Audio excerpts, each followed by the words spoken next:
এই যে এটা কি, এই যে পোকা দেখেন, আপনি যে দেখেন, আপনি যেহেতু কাজ করতেছেন এটা আপনার দেখা জরুরি। আমার কথায় আপনি যদি শিখেন, পরিবর্তন হন, শাস্তি তো জরিমানা পরের বিষয়, আগে শিখেন, আগে নিজেকে শুধরান। আপনি যদি আমি এটা না বলে যাই আজকে এটা আমার দায়িত্ব, তাহলে শিখবেন না, পরবার আসলে আবার সে একই ভুলই পাবে, লাভ নাই তো। এটা হচ্ছে বিডিএস 1574, এটা কেকের কেক, যেটা আপনার বিডিএস করেছেন ওটা দেখান। আর এটার 382, এটা হচ্ছে ব্রেড, 382 হবে, কত হয়েছে? 383। শোনেন, একটা করে সবগুলো প্যাকেটে লাগিয়ে রাখে। বুঝেন না কেন?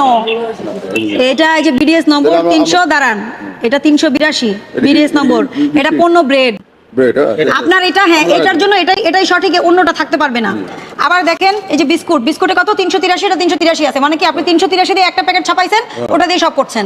কিন্তু আপনাকে মোরগ জাতের জন্য কিন্তু আলাদা আলাদা আপনাকে ওনারা নম্বর দিয়েছে। হ্যাঁ, আপনি টাকা দিয়ে করছেন, কিন্তু ফ্রি তো না, টাকা দিয়ে করেছেন। তাহলে হ্যাঁ, আর এটা যে প্লেন কেক, এই প্যাকেটটা দেখবো আমি। মানুষ কি করে জানেন? 3টা প্রোডাক্টে বিএসটি করে, বাকি সব ওই নাম্বার দিয়ে চালায় ফেলে। এটা তো আপনি পারবেন না। আপনার এখানে কত রকমের বিস্কিট আছে? সত্যি কথা বলবেন, আমি আপনাকে আমি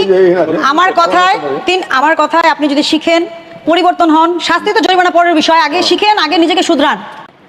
আপনি যদি আমি এটা না বলে যাই আজকে এটা আমার দায়িত্ব, তাহলে শিখবেন না, পরবার আসলে আবার সে একই ভুলই পাবে, লাভ নাই তো। লাভ নাই তো তখন। দেখেন, পণ্যের মোড়কে অবশ্যই উৎপাদন মেয়াদ এগুলো থাকে।